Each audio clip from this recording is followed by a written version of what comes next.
कान पात दूसरा विवाह करके परीक्षित जी और सुरुचि को अयोध्या में लाए।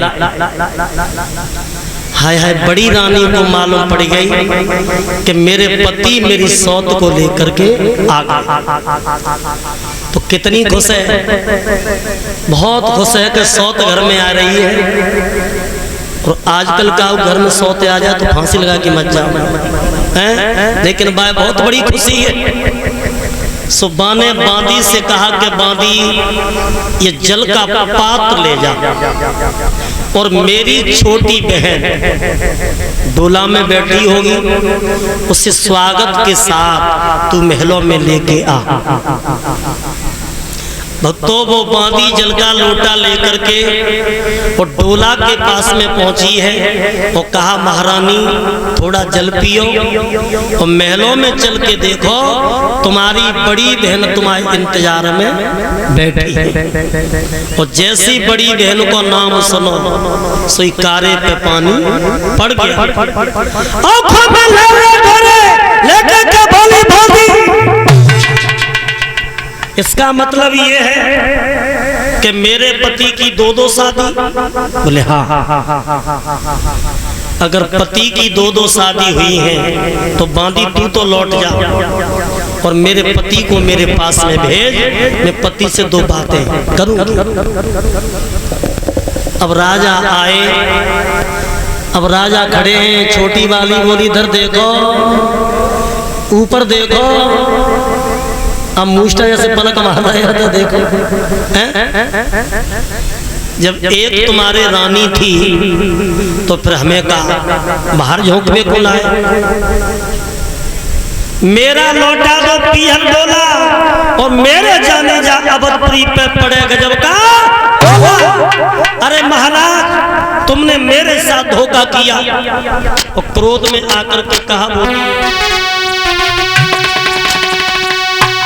जब एक तुम्हारे रानी थी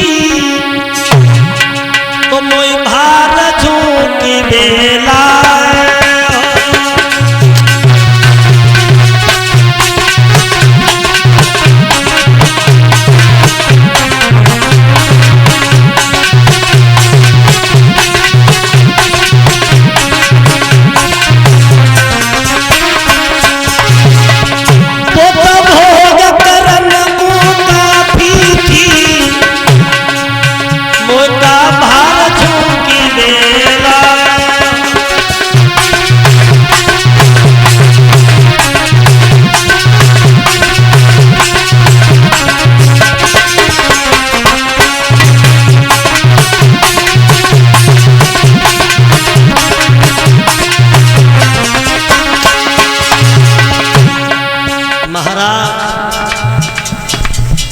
जब तुम्हारे घर में पहले से पत्नी मौजूद है तो फिर हमें क्यों लेके आए?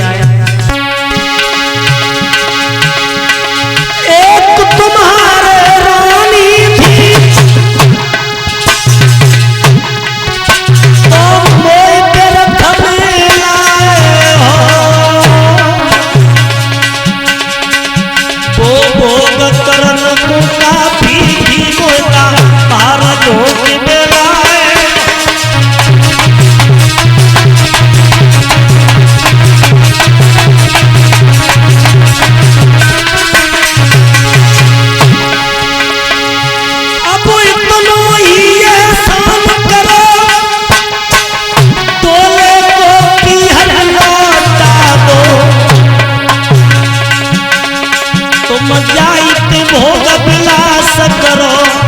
हमको पीहर को पठवा दो।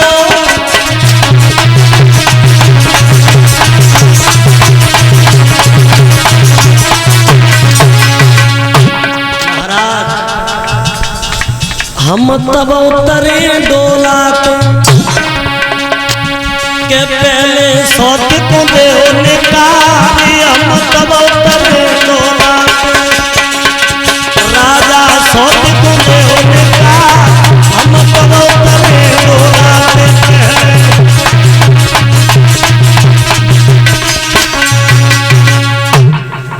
जब पहले से सौत घर में हमारी हती तो फिर हमें का बाहर झोंक भी लाए। मैं लौट करके चली जाऊंगी या तो सौत को घर से निकाल दो।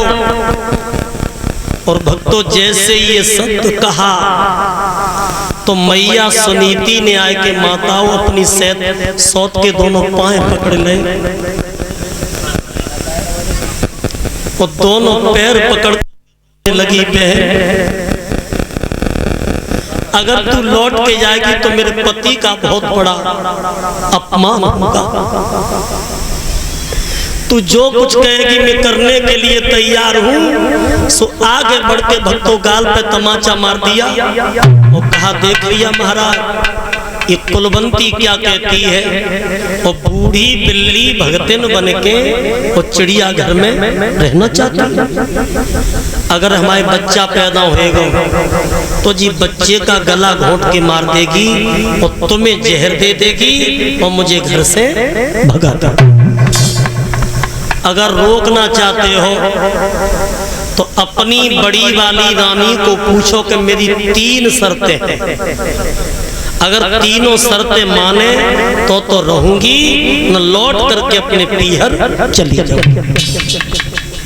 पहली शर्त यह है कि आज से तुम्हारी बड़ी वाली रानी ये रानी के वस्त्र नहीं पहनेगी, एक फटी गजी की साड़ी पहनेगी। और दूसरी शर्त ये हमारे तुम्हारे पास महलों में न रहेगी, खेतों में झोपड़ी डाल दी जाएगी और झोपड़ी में रह करके ये महलों की कौवा तीसरी शर्त यह है कि इसे शुद्ध भोजन नहीं मिलेगा, एक शेर जो मिलेंगे। तो भक्तों राजा भी पीठ फेर करके रो रहे थे। राजा पीठ फेर के रो रहे थे तो सुनीति मैया ने अपनी सौत के पांव तो छोड़ दे और पति के पैर पकड़ के रो करके बोली महाराज आप क्यों रो रहे हो? रोना तो मेरे भाग्य में लिखा है। अगर ईश्वर ने को पुत्र दिया होता तो आज मेरी छोटी बहन मेरी छाती में लात नहीं मारती। राजा कहने लगे रानी मैंने तो तुमसे पहले ही मना किया था कि दूसरी शादी मत करवा, अब तो तैयार है। बोली महाराज जो सौत मेरी कही रही और इस समय नए बिल्कुल उजर, एक शेर जो पतिमों को बहुत है मैं तो इन्हीं में कर लूं गुजर। एक शेर जो मेरे लिए बहुत, एक शेर जो मेरे लिए बहुत है। लेकिन महाराज मैं तो यही सोच रही हूँ कि तुम्हारे पुत्र हो जाए। और जाने अपनी छोटी बहन के हाथ जोड़े और हाथ जोड़ के एक बात कही, बहन मेरी एक बात सुन। अरे चलो संभालो जागर को, अरे दासी बन टहल बजाऊं।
बड़ी वाली ने कही कि बहन तेरे बच्चे को खिलाऊंगी और शाम को जब तू सोवेगी तब तेरे पैर दबाऊंगी, लेकिन मेरे पति का नाम चल जा।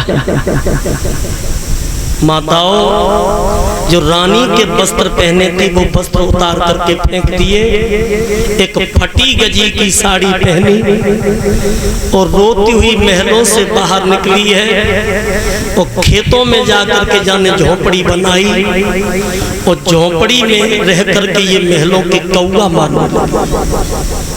समय समय की बात, समय समय का फेर और समय बदलने में कभी न लगे जरा सी देर।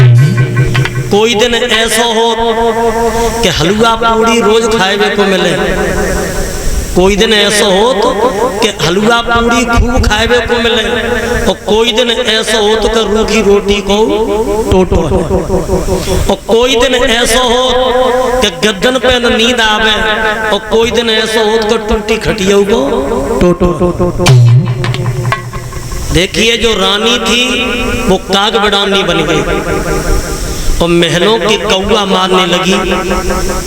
लेकिन माताओं सुखी मीन जहां नीर अगाधा, मछली परीक्षित जी सुखी कहाँ रह सकती है, उसके लिए पानी। तो उसी तरीका से जो पतिव्रता होती है वो बिना पति के नहीं रह सकती। लेकिन रानी राजा में बहुत प्रेम था, लेकिन सौत के प्रेम में वो राजा फंस गए। तो रानी झोपड़ी में रह करके जौ का आटा बनाती है, चकिया से पीसती और खाती है। 6 महीना हो गए इंतजार करते करते कि पति मेरे पास आएंगे, लेकिन 6 महीना तक पति पास में नहीं आए।